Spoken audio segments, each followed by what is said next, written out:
everyone. First of all, you're welcome. This is Mark. This is Simon. Get ready for some stimulating conversation And some controversial topics. Ooh, this is going to be good. And you don't want to miss it. Stay tuned. Because You're welcome.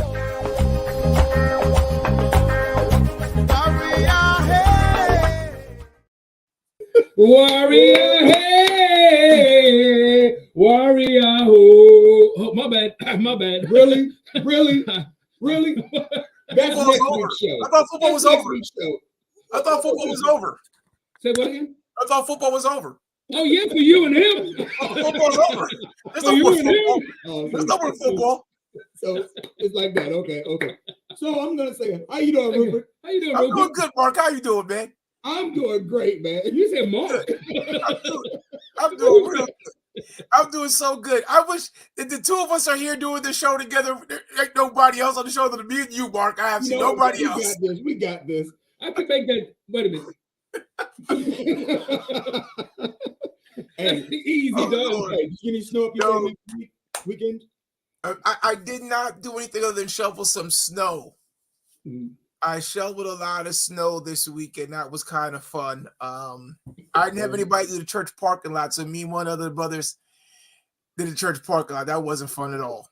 Let me tell you. I might be on a sabbatical from transformation after this. But anyway, Mark and I, we was at the church. We shoveling snow. Okay.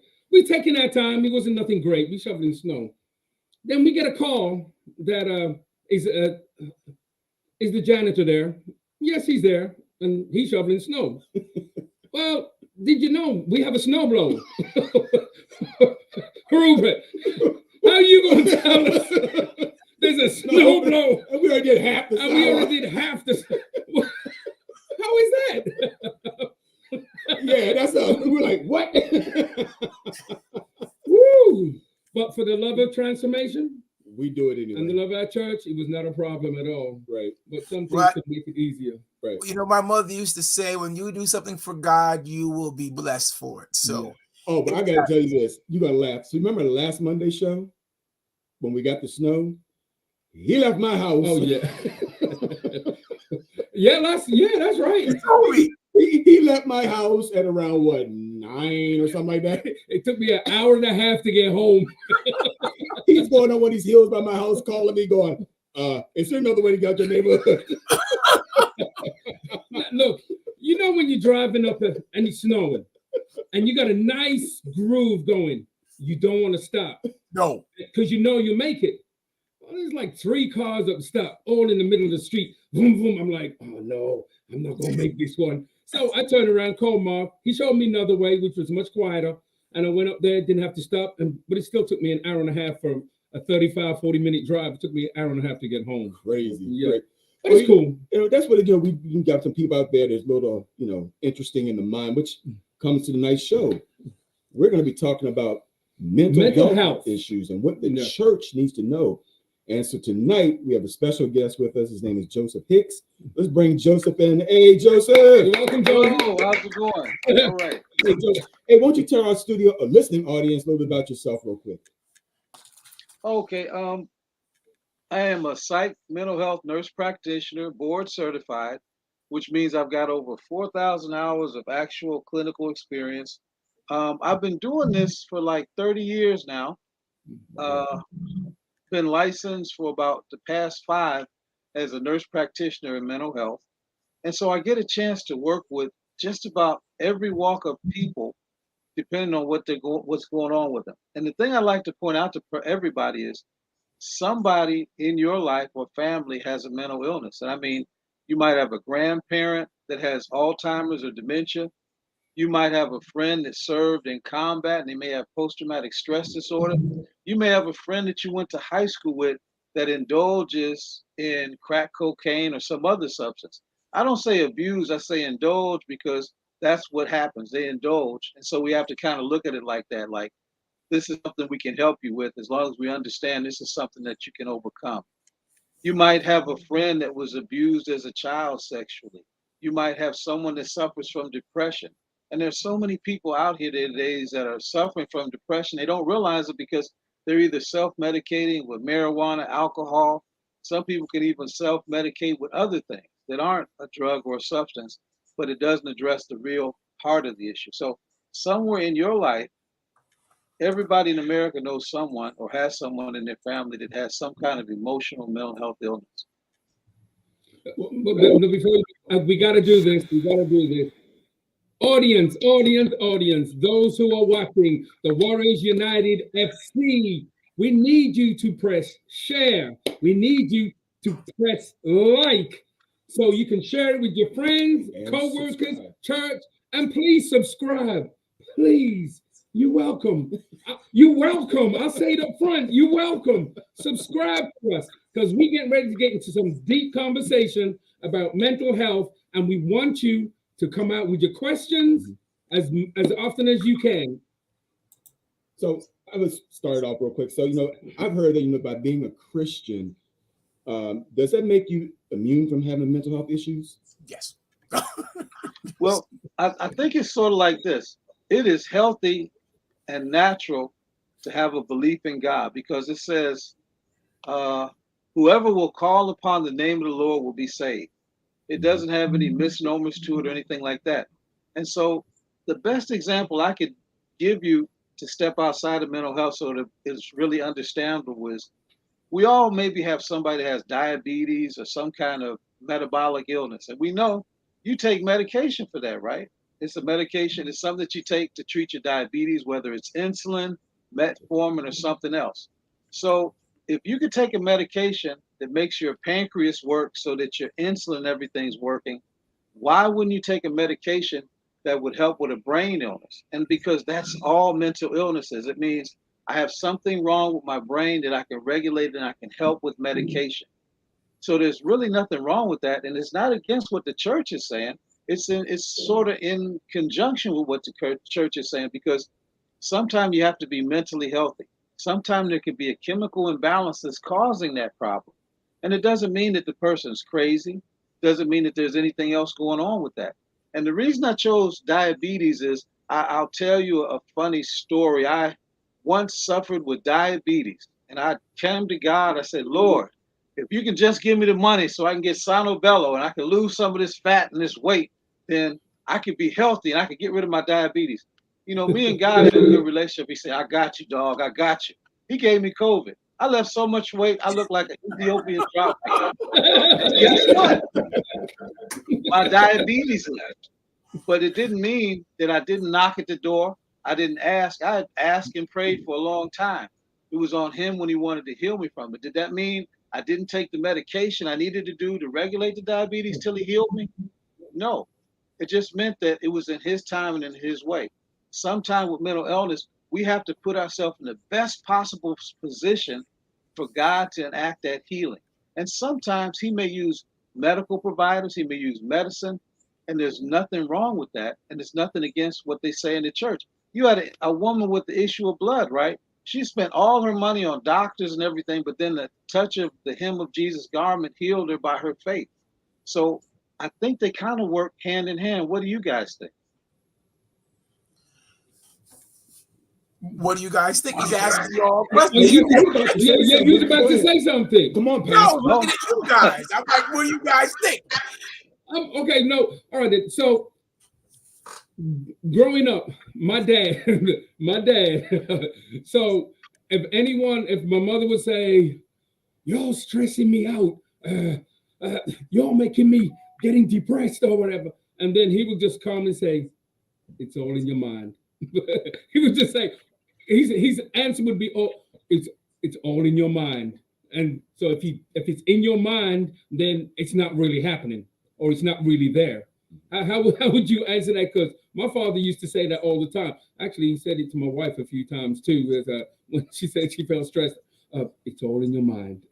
And a lot of times, if you're from the churches, they would think someone is, it's demonic. Exactly. They wouldn't think it is a mental issue. It's like they say, it's a demonic spirit. You need to pray more. So I think sometimes we have to realize there is a spiritual world out there, right?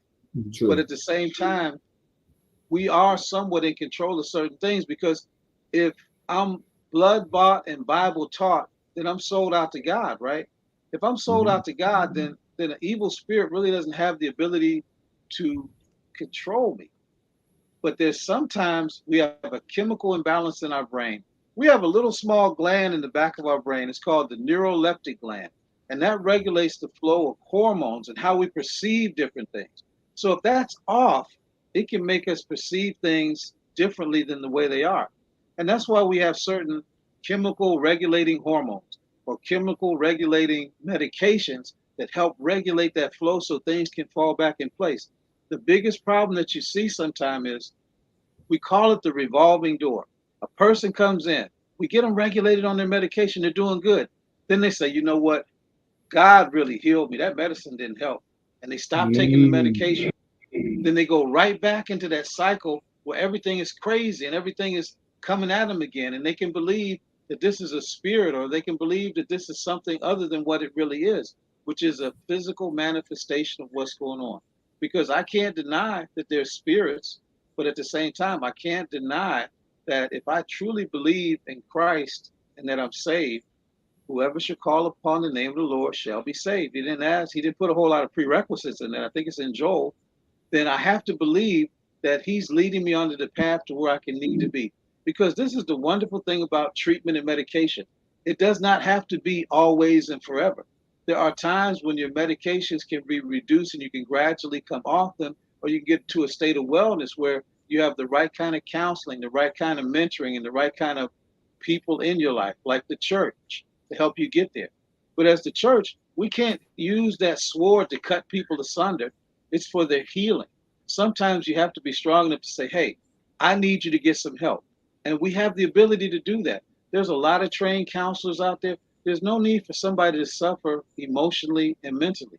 You know what I mean? Because it doesn't mean because I'm getting help that there's a spirit attacking me. Because we do know that there are demons. We do understand that there is a spiritual realm. But at the same time, we have to rule out the physical. In other words, if I'm treating you and you're getting better, then we can kind of preclude that it may not be a spirit or a demonic thing that's causing this. It may be a physiological thing that's happening. It may be something going on with us that's happening. Because the biggest thing that you'll see is people will take the medications, they'll get better. Like, oh, they're doing 100% better. Next thing you know, the person, I'm doing really well. I don't really think I need this medicine. And that's where the problem comes in. Because if the medication got you to where you were feeling better, then let's work with it. Nowadays, we use the least medicine possible to affect the most change. Years ago, we used to call snow a patient. You put them on a whole lot of medication to get a rapid change. And you can see the change, and then you gradually reduce it.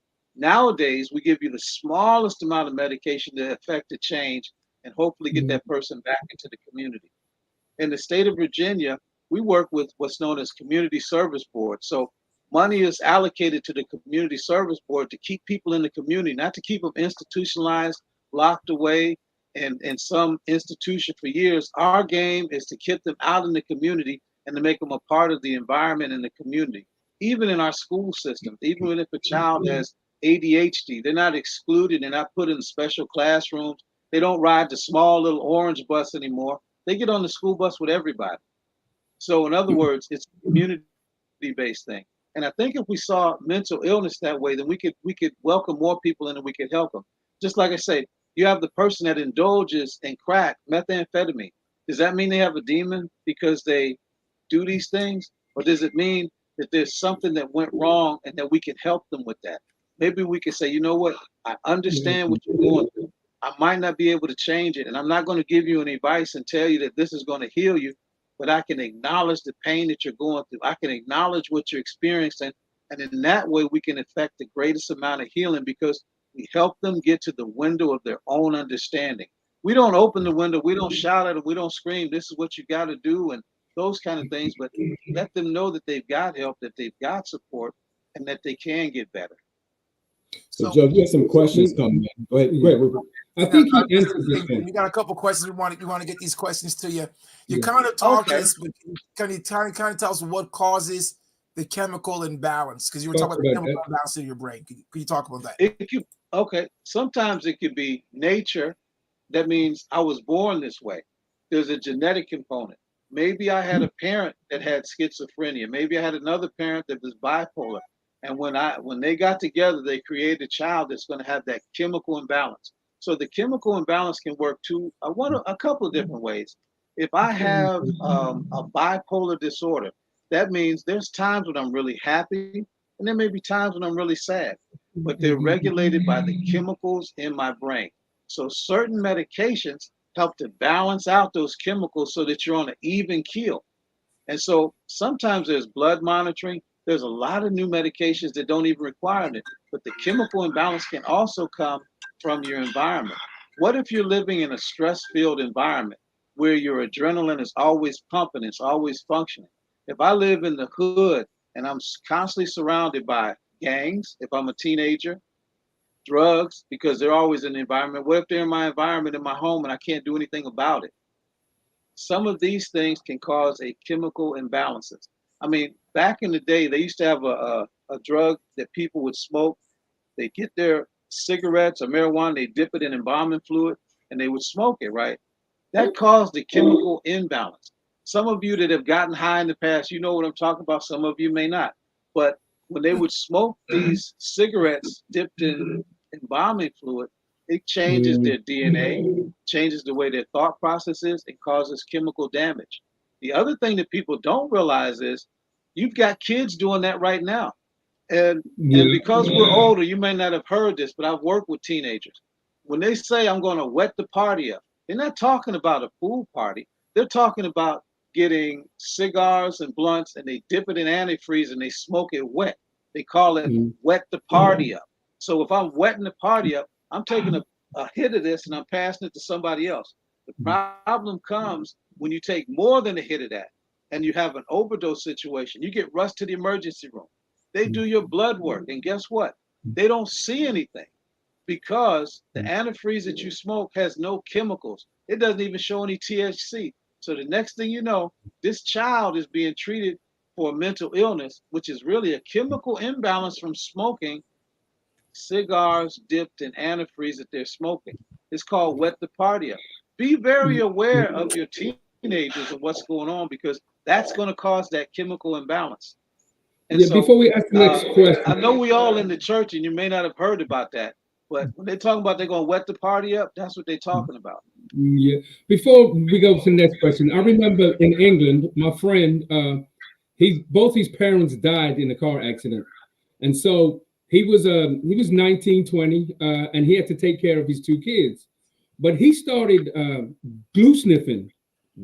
So one day, about a couple of months after, we got to his house, and he wouldn't let us in, and we could hear his sister and them screaming.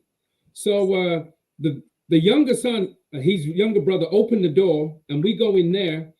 He had a knife at his sister's neck.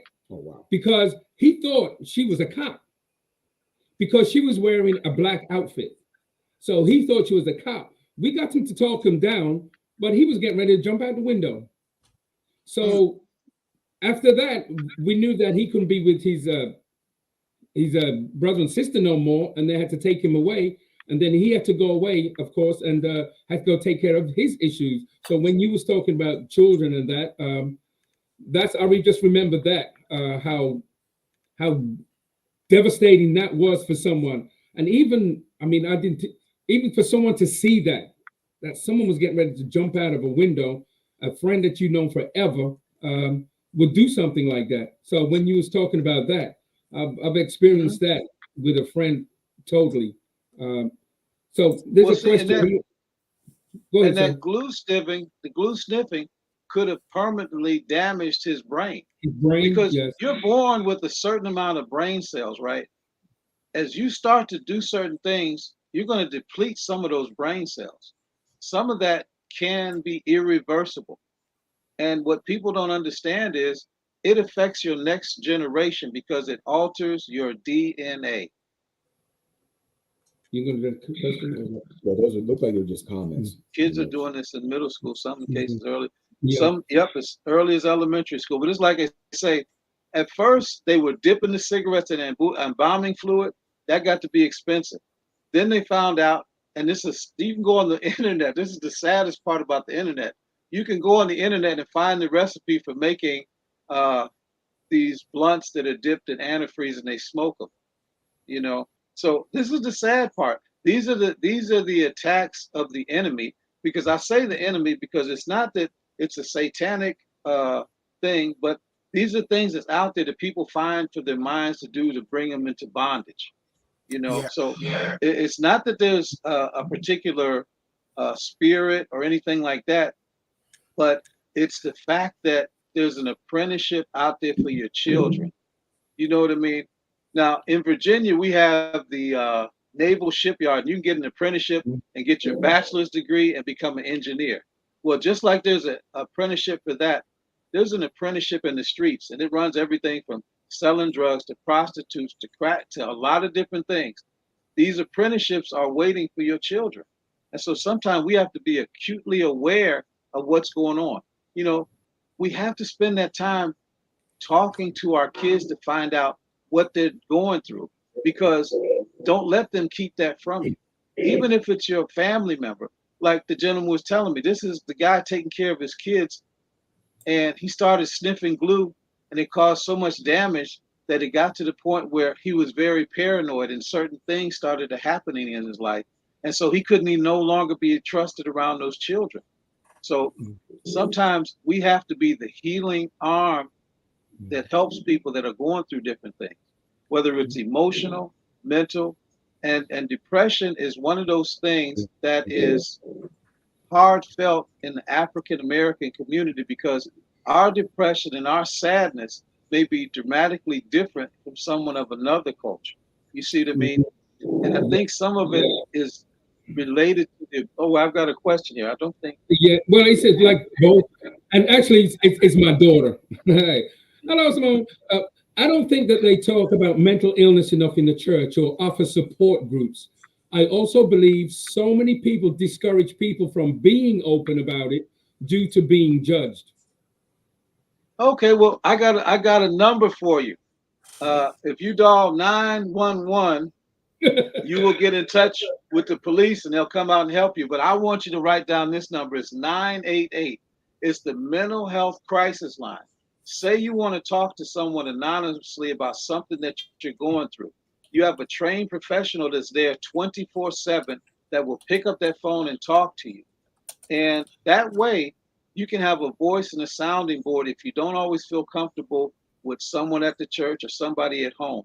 But sometimes we should start to be able to have these kind of meetings at church so that a person doesn't feel ostracized. Or, you know, just like when you have a session and you're talking about sin and you tell somebody to come up, people don't always want to come up because they think, well, you know what? They're going to think I'm a really bad sinner that I'm coming up right now at this point.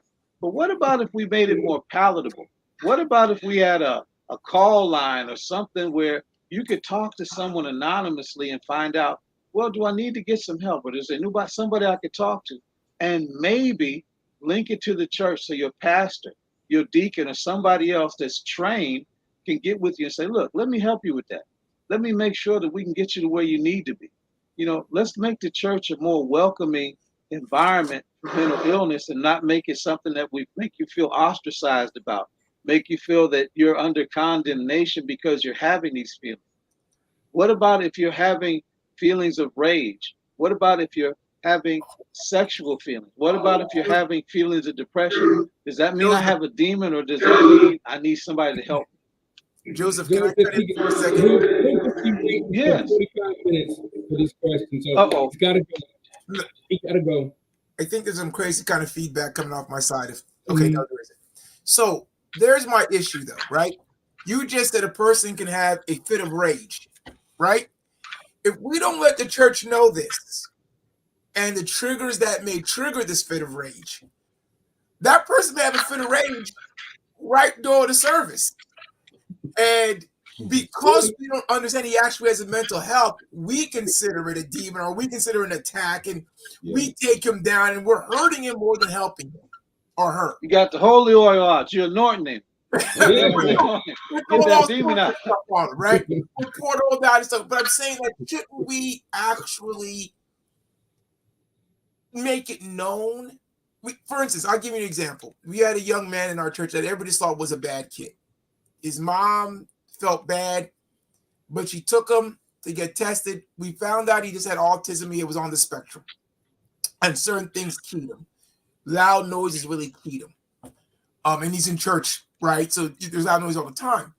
So it wasn't really a bad kid. But once we found that out, everybody else's mindset was different now when he started to act up. Now there was more comforting than more blaming, right? Exactly. More comforting than more discipline, because we understood. He would say, "Oh, you know what? Come on, and let's go downstairs." Or Jess would take him downstairs, and he could hang out down there while the noise was going on, so he wouldn't go there. I know that people get embarrassed on certain things. I understand that, but sometimes I think to let the church know so we can handle the situation the right way instead of just accusing them or assuming certain things. What do you think about that? That would be an awesome idea, just to be able to have people that are trained how to deal with other people when they have it. Like you said, provide an alternative environment. Once you realize the sound and noise kind of agitated that person and added to their discomfort, then we can make an environment for them so they can still be a part of the service. They can still enjoy the service, but maybe not at the same level as other people that may enjoy certain other things. Because everybody doesn't worship the Spirit the same way. Everybody's not a shouter and a screamer. Some people implode with their worship. While you're screaming and hollering and shouting, they may be praying deep inside of themselves. So I think we have to welcome everybody's form of praise, and we have to look at the ways that we can help people that have those issues, because we could, as a church, provide environments that welcome people in and not cast them out. Because it's like they say, some people will say, "Oh, you got a spirit of perversion because you're homosexual, or you're this, that, and the other." Maybe they've been abused. Maybe they've been mentally hurt. And maybe as the church, if we don't reach out to them, then we're one of the greatest provocators of that. I've heard sermons where people say, "You know what? If you're gay, you can come to church and we want to save you. We'll love you, but we're not going to love on you with your issues." Well, that's sort of like saying, well, if I'm black, I can come to the white church, but I can't be saved, but I got to sit somewhere else. You have to welcome them for what they are, because guess what? God loves them for who they are anyway. And that love will help them get to where they want to be. But are we going to be the sword that cuts them up, or are we going to be the sword that heals them and binds up their wounds? So did you know that in the 1950s, homosexuality was considered a mental illness? Really? I'm just joking. No, exactly. In the 50s, that was considered a mental illness. Now we're full spectrum, and nowadays I think people of a different gender have more rights than even some minorities. As far as that goes. Yeah, we can't. We don't want to get that bowl of soup. That's a big bowl of soup. But as he was saying, that's a big bowl of soup, exactly. Yeah, as he was saying that before the next question, because we have a couple of young men in our church who their mothers bring them, but they have to wear headsets because of the noise. So they got headsets on. Yeah, they got headsets on, but they worshiping at the same time and they clapping. Exactly. And these boys they're so nice and wonderful. And like what you were saying, at least we had the environment that the mothers could come to our church and feel no way and be out of not welcomed or anything. But everyone welcomes him. Everybody knows him. He's up. He's waving all the time, even during service, during the message.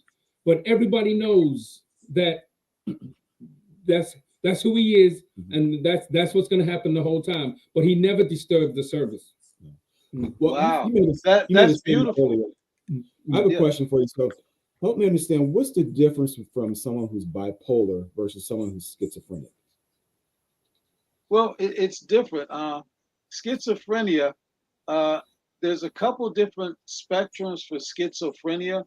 There's something called schizoid, and a schizoid personality is someone that enjoys being by themselves. They would be your gamers. That would be somebody that doesn't really look for a lot of company. A schizophrenic is the kind of person that has really creative thinking. Um, they want friends even if they don't have friends, whereas schizoid doesn't want friends and doesn't care about having them. And when you're talking about bipolar, you're looking at different spectrums. They have like bipolar 1, which is someone that may be more depressed and less manic.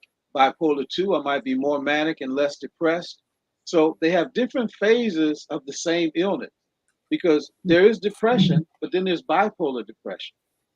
So the difference in schizophrenia and bipolarism is the fact that as a schizophrenic, my method of thought may be different and the way I interact would be different. I'll give you an example. Somebody that may be schizoaffective would be like Doc in Back to the Future, right? He's pretty out there. He's kind of bizarre. He's kind of wild. Okay. Somebody that's schizoid is going to be your loner, keeps to themselves, likes their video games, and they're not looking for any kind of interaction. They don't care about having friends. Whereas on schizophrenia, the person wants friends, but doesn't know how to make friends. And they're very unique in their presentation and the way they see things. The other person is just keeping to themselves. You're not really going to notice it. Bipolar, it's no real way to say this because there's been people that have been diagnosed with depression that have actually been bipolar because their spectrum was more on the depression side and nobody caught the other one. And there's different medications that work differently for different people. And there's newer medications that work a lot better. Back in the olden days, when someone had schizophrenia, when it first started their first generation antipsychotics, they put them on a medication called Thorazine, which kind of numbed you up a little bit, made you able to be around people, but it was sort of like a chemical restraint because you couldn't really have free access and movement. Then they came up with the second generation antipsychotics, and those were a little bit better. Now they have some that are a lot better. But now for bipolar, the gold standard used to be a medication called lithium. Problem with lithium is you had to get regular blood work to make sure you didn't become lithium toxic and a couple other things. Now there's medications where you don't have to check the blood level and they're at a lower dose and they don't cause as many black box warnings to your body. You know, like a plane has a black box and they see it after you crash. Most medications have a black box warning to say, hey, this medication may cause certain adverse effects and you need to be aware of them. And that's why you always want to talk to people about these odd adverse effects. Why is this so much increase? Yeah, why is there perceived to be such an increase in mental disorders, especially after COVID, which is a real good. Yeah, I think it's because people were isolated and they weren't interacting as much. Because the more you're around people, the more it would be evident you might have an emotional illness or mental illness. So it would be easy to get treatment. But what about when I'm at home? What about when my job says, well, you can work from home now? Well, then I'm sort of talking to myself, with myself, and by myself. And so that's what I used to say, one of the most dangerous things that happens if someone has depression. When they get to the point where they're talking to themselves, by themselves, then they can convince themselves to end their life. So sometimes you can't argue with yourself if you have depression. So amongst COVID, we kind of socially isolated. The church didn't really meet in person. We might meet on the internet and we'd interact, but it's not the same level of humanity that you have when you're in person and you're around people. So I think COVID kind of isolated people from the communion, from gathering together. What does it say? Don't forsake the assembly of others or getting together. And I'm probably, not the best Christian to say that, but you want to be able to get together to commune. And when COVID happened, all of a sudden everything was broke up. I remember here, they would have rules about how many people could meet and how many feet apart you could be. I don't know if they did that in Baltimore, but they had all kinds. I was like, oh, wow, police going to come and check the church to make sure how many people are there, And then there was the temperature checks and the thermometers and the face things. I think these things help mental health that maybe blossomed because it wasn't being treated. But on the other aspect is now we have a lot more resources so that when you see certain things, you can get a person help. That 988 number is a number that you can use when you are dealing with somebody who don't really know how to handle it. You're like, I know they need help, but I don't want to say the right thing. So you can always say, hey, look, I don't have all the answers, but let's call this number to see if we can get some help. Because in that way, you acknowledge that there's something going on, and you're not saying, I've got all the answers, but let's try to work together to get the answers that we need because I care enough about you that I want to see you get better. Not to be judgmental, say, oh, you must be crazy, you got something going on, you might have a demon. Let's say, no, let's see if we can get you some help because I've heard they got some great resources. You know what I mean? Even financial resources, depending on the level of a person's emotional illness. If you're depressed, there's two types. If I have anhedonia, that means absence of pleasure. And then there's the depression where I want to kill myself, right? Now you might think the one that says, I don't have a lot of pleasure or negative forms of depression is more severe than the other one. We say, oh, I want to kill myself. When I say I want to kill myself and I'm sad like that, that's a positive sign of mental illness because guess what? You can treat it because the person is communicating, I have a problem. On the other end, when it says anhedonia or absence of pleasure, that's the dangerous one because there's nothing that makes that person happy and they're not suicidal. They don't want to kill themselves. That's the one where the lawyers will get you a check for Social Security disability every month because there's nothing that they can do to treat that. But I can help you, and you got a positive sign of mental illness if you want to kill yourself because there's medications that can help with that, and there's things that we can do because you're saying I have a problem. Once you bottle up and you're not saying anything, that's the more dangerous of the two. So before we go, we got 22 minutes to go.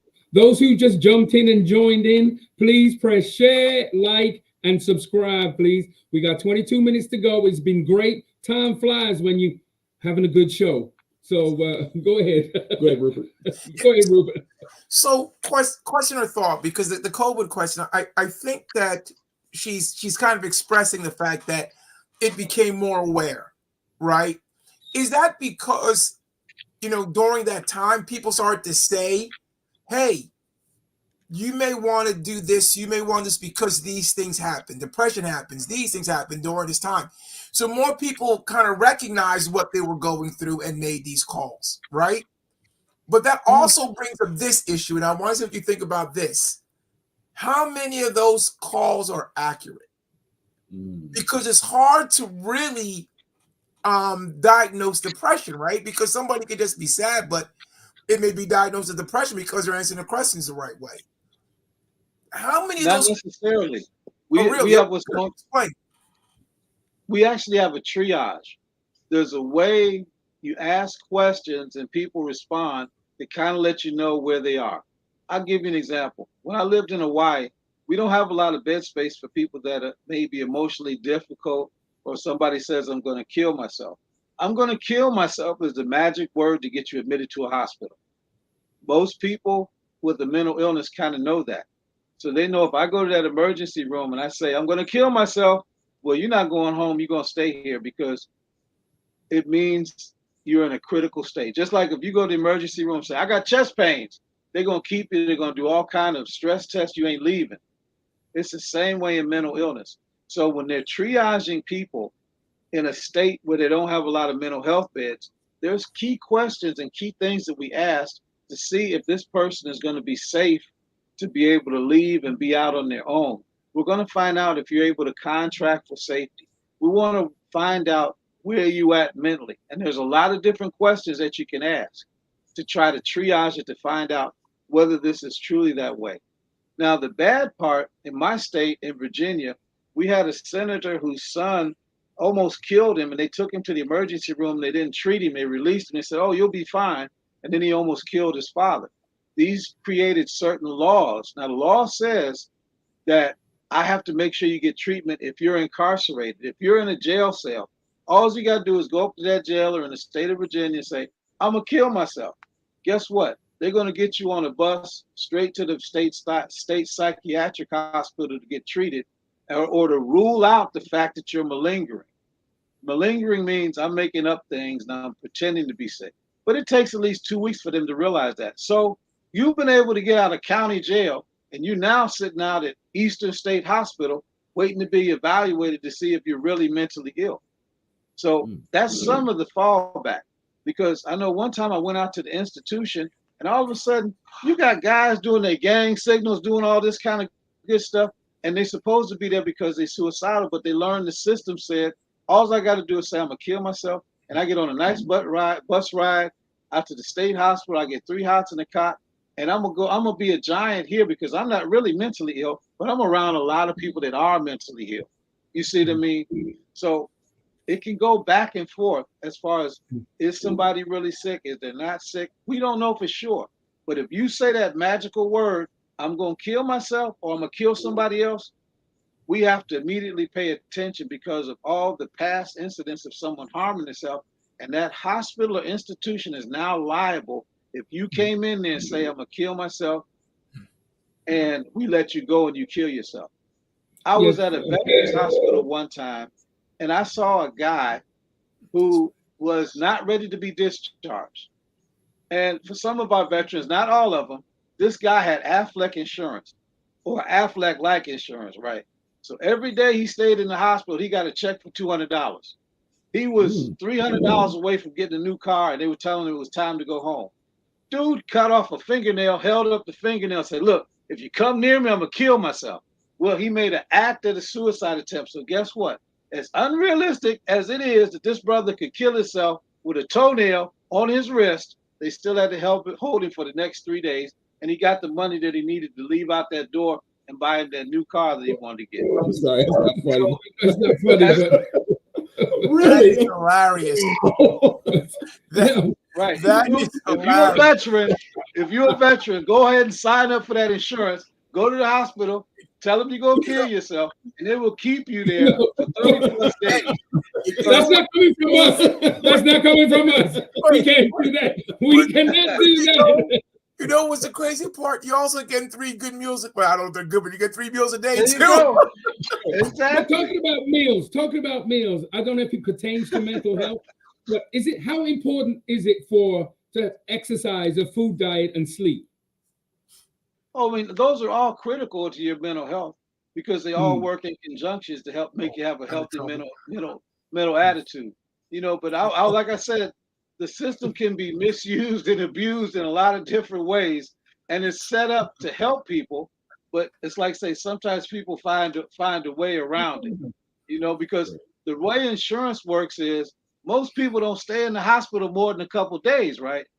But if you're in a mental institution, you might be there longer than a couple of days. So some places pay you up to $200 a day based on what coverage you got. Okay, wait a minute, Rudolph. Go ahead, Rudolph. Look, you guys have talked the whole show, and I got a question for you. So how do you deal with a spouse that has a mental illness but is in denial? Well, you know what they say, love is in spite of, not because of. You see what I mean? So if you love that person, it doesn't matter what the mental illness is. You love the person for who they are. And love is one of those things where when you say those vows and you get married, it's for better or worse, right? So you sometimes have to take that into consideration and realize that this is a bond that you made before God and man, that I'm going to be with this person. And it shouldn't be just based on, oh, well, they crazy, I got to leave them. No, let me see if there's something I can do to help them. You see what I mean? Because that's a relationship that you stood before God and said, this is the person I want to be with. Hopefully you got spiritual counseling before you said your nuptials, and you said, well, you know what? We both realize that this may be a situation, because it doesn't just impact your wife or your husband, it impacts the next generation, because as your DNA mixes and bonds, that's going to be carried on in your children. You know, so those are big commitments that you have to make. That's why it's sometimes said it's better to marry within your own belief or your own faith, because you are equally yoked, as opposed to if you marry outside of your own belief, because then it may be a more difficult situation because your belief system, your spiritual system, and your resource system may be totally different. Good answer. Is there a caution that church needs to have when dealing with members? Well, I think almost everybody in America has some kind of mental issue or somebody that they're dealing with. Like I say, whether it's Alzheimer's and dementia, you didn't have it at first, but as you got older, you had it. Maybe it's depression, or you lost your job, or you lost a loved one. Maybe it's an addiction that accidentally happened. Maybe you had a really bad accident, and all of a sudden you were hooked on painkillers, or you were doing other things to medicate it. What about, like you said, what about if you're going through a divorce or you're going through a marital problem and it causes a mental illness? It can happen to anybody. And the church has to be the healing place for that. You've got to be able to have people trained or people to say, you know what, I know what you're going through. And there may be somebody in church that has went through the exact same thing, not to plagiarize it or to patronize it, to say, I know what you've been through, but you can say, you know what, I've had similar experiences and I acknowledge that mine may be different than yours. But at the same time, it opens that door of communication to get somebody help. So I think the church has to have people that recognize this. What about if you had a ministry for people that were divorced? What if you had a ministry for people that had a loss of a family member or a loss of a loved one? What if you had a ministry that had somebody that had recovered from a drug addiction? Because I think last week you guys had an awesome speaker that had ran the gambit. He had went through all kind of different pain and suffering, but he could also be a resource to somebody that was going through those same trials and tribulations. And I think the church can help with mental illness by having people that have been through these things. And those shared experiences can make it a much better place for them to be, because all of a sudden I could be home. Home is where you can be no matter who you are or what you are.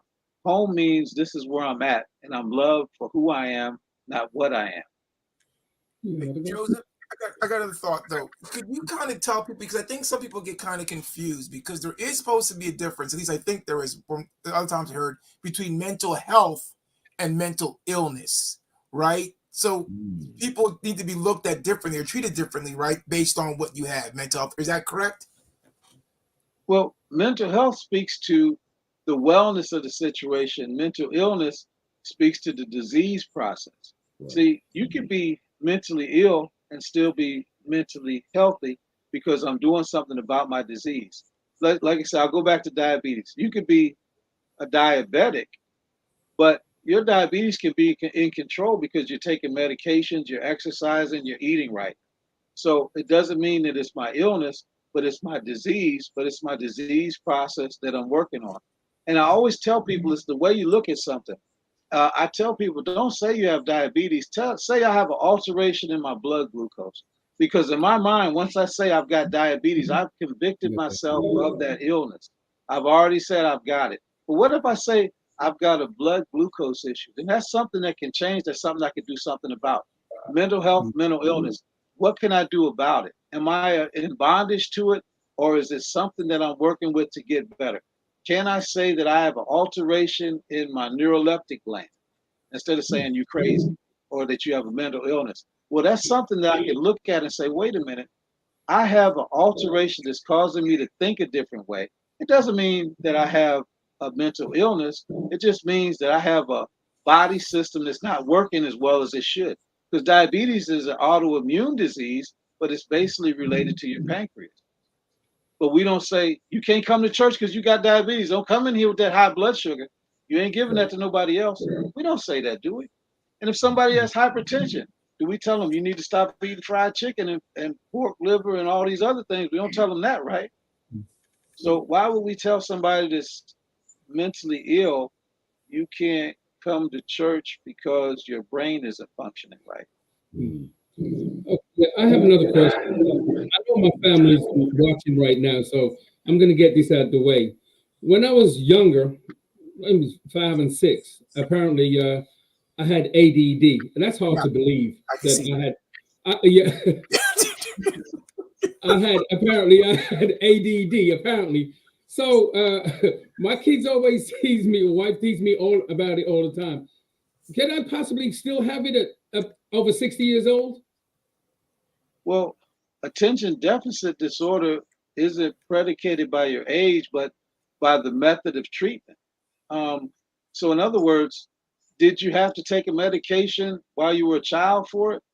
Yes, I did. Okay. And at But what age did you stop? about 9 or 10. Okay.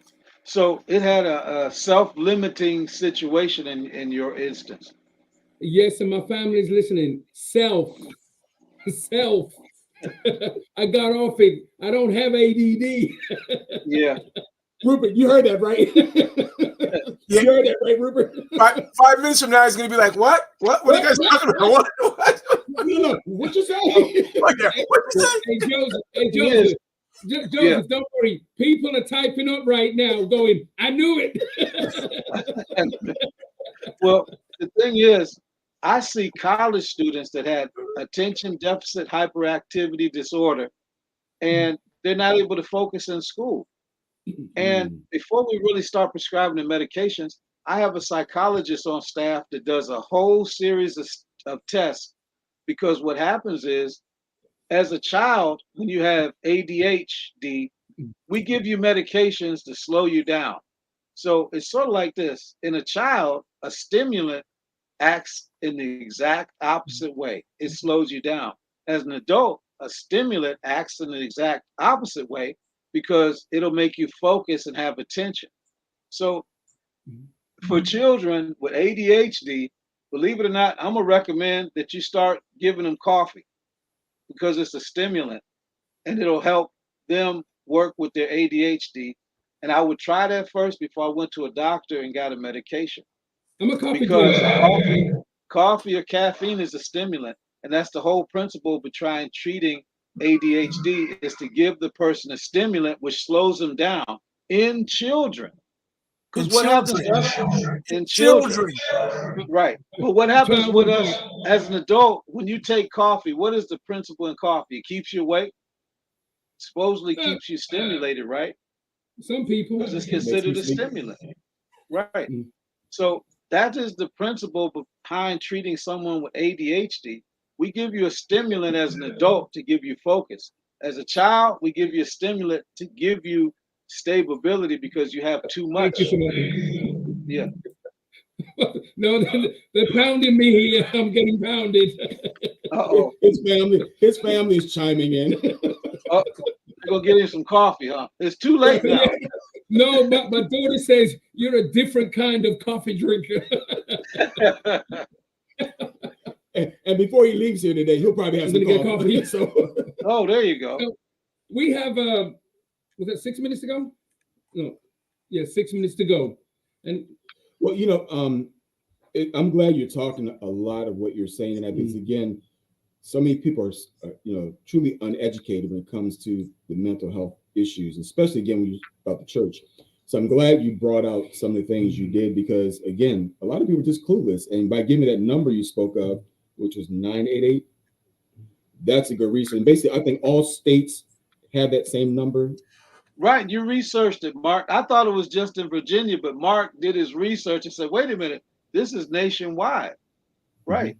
So no matter where you are within the sound of their voices, you can call 988 and a licensed counselor will talk with you. Always have that as a resource. Never argue with yourself because you'll win the argument. And winning the argument means I may end my life. You smart. You really smart. That's why I'm on this show. Hey, you need one smart person on this show. One? Wow, Rupert. Wow. Let me make this statement because I don't want to be the one. I don't know what you have to say. Before we go, it's always been my thought, right, that when God created the heaven and the earth, every single thing that he created was to help man to live and to be healthy. Absolutely. I've always thought that. Yeah. And I thought that once men started to tinker with that, stopped eating the natural things of the world that God gave us, whether it be from grass or weeds or animals, whatever it may be. When we start to mess with the process, steroids, chemicals that we put into things to preserve things, that's what really caused us to kind of get that chemical imbalance. Is that something that you as a nurse practitioner talk to, maybe going to a holistic doctor or a holistic individual to help them through that issue, rather than taking maybe some of the medicines that they take, maybe just taking changing their diet, like we said, eating, or going to a holistic person to give them other things that are more natural? Well, you know, the basic thing is you got to get your lab work done to find out what your deficiency is and what's going on. And I'll give you an example. If you have elevated thyroid stimulating hormone, it might appear that you're schizophrenic because everything is sped up. You know, I don't know if you remember, there's an actor called Marty Feldman. He played in a movie, but it's probably beyond your time, called Blazing. I mean, Young Frank. Right.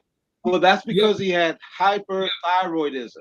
And so everything in his life was sped up. And so he took medications to slow it down. But if he went to an emergency room and they didn't do that lab work, they might think he was schizophrenic. But once they did the lab work, they could find out he wasn't. On the other end, you had somebody like Jackie Gleason, who was overweight, really slow, and would appear that he might be depressed, but he was hypothyroid. So his thyroid wasn't producing enough enough thyroid stimulating hormone for it to work. So sometimes you got to get that lab work to find out what are they deficient in, and is it related to a mental illness? Because in both of those examples, one could be diagnosed as being depressed, the other one could be diagnosed as being schizophrenic. But without the lab work, we wouldn't know for sure. So some things you can change, and you can help a person once you know what they're deficient in, because there may be something that can help them. And there has been studies to show that certain chemicals and certain things can help you. And I'll give you a good example.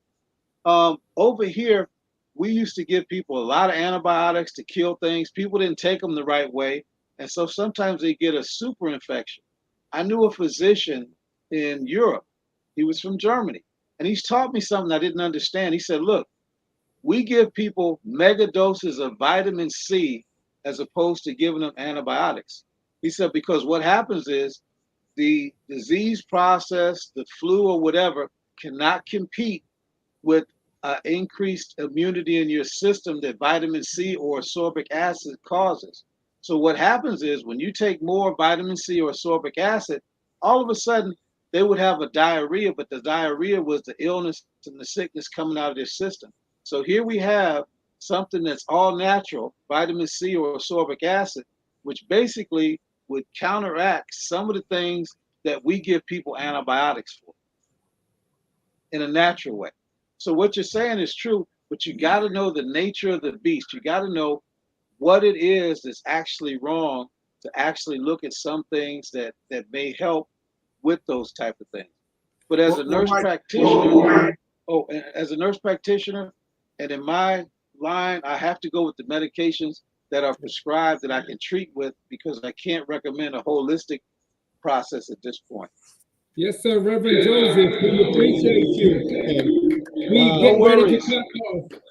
All right, sounds good. Yes, it was a good show. That was great. Appreciate you, and yes, sir. Man, I mean, I'm hoping everyone else got something out of this, and us, Rupert. Real quick, my daughter says, "Don't make fun of her by eating her vegetables again." Okay. Okay. I wasn't going to say, if every illness a Jamaican has, they tell you to drink tea. That's what they say. Yeah. Just ginger tea. You'll be all right. Drink some ginger tea. All right. Stay tuned. Are you ready, Rupert? You ready, Rupert? No, I'm not ready, but I'm getting ready. Okay. Here we go. So stay tuned to next week, and you'll hear us say, "You're welcome." You're welcome.